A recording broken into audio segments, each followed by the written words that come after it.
I just had to let you know you're.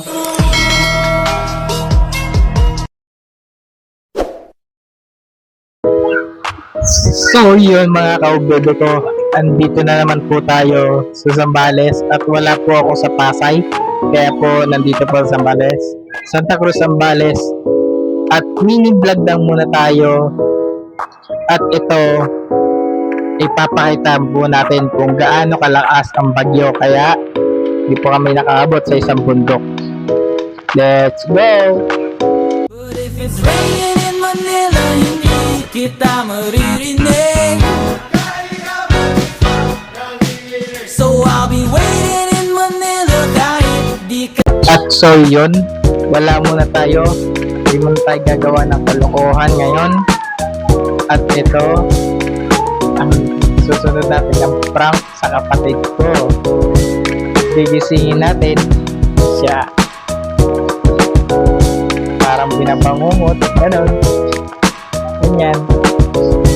So yun, i-start natin yan sa pag-uwi sa Pasay. And then, wala tayong ganyan, wala muna tayong prank. Kaya, by the way, soon, pag may nakaisip-isip na ako ganyan, at may iba pa ako ipaprank sa inyo, and then let's go. Kaya sasabihin mo na ako sa inyo, importante. Ako po sa inyo ang ating shoutout. Ito, ayan sila. Ayan din. Ayan din. Ayan din. Ayan na po yung shoutout natin. Good luck! A few moments later. Ito na po. Start na po tayo. At gumawa buhay na kabutihan ninyo. At mag-aral ng mabuti. At sa gawa natin, bilang sa salita, sa gawa po yan. Ginagawa po natin ang lahat. Diba? Praying with God. Stay safe. And study first. Praying with God. And I don't know. Basta mag-aral kayo na mabuti, patuloy nyo lang yan. Kahit wala mo na tayo, kahit vlogger ka, umangat ka pa rin.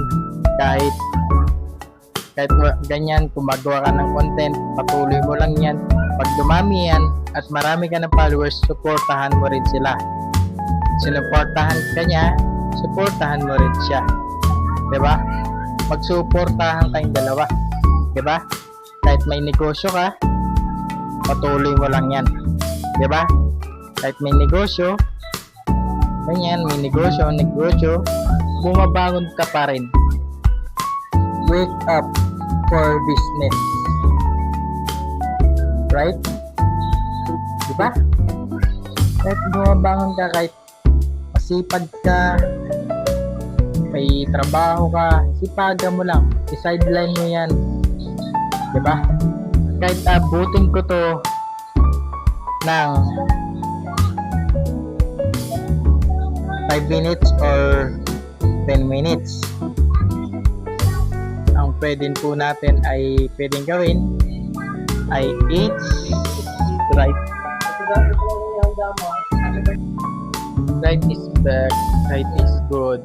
Lagi kayo nagpapasalamat sa God, lagi tayo magkano, ganyan.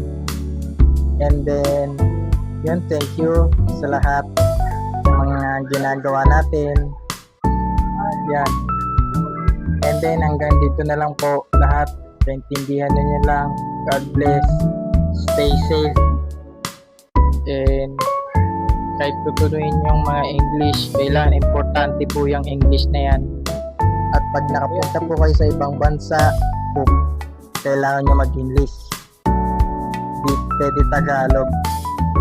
English. Improve English. Good luck. I just had to let you know you're.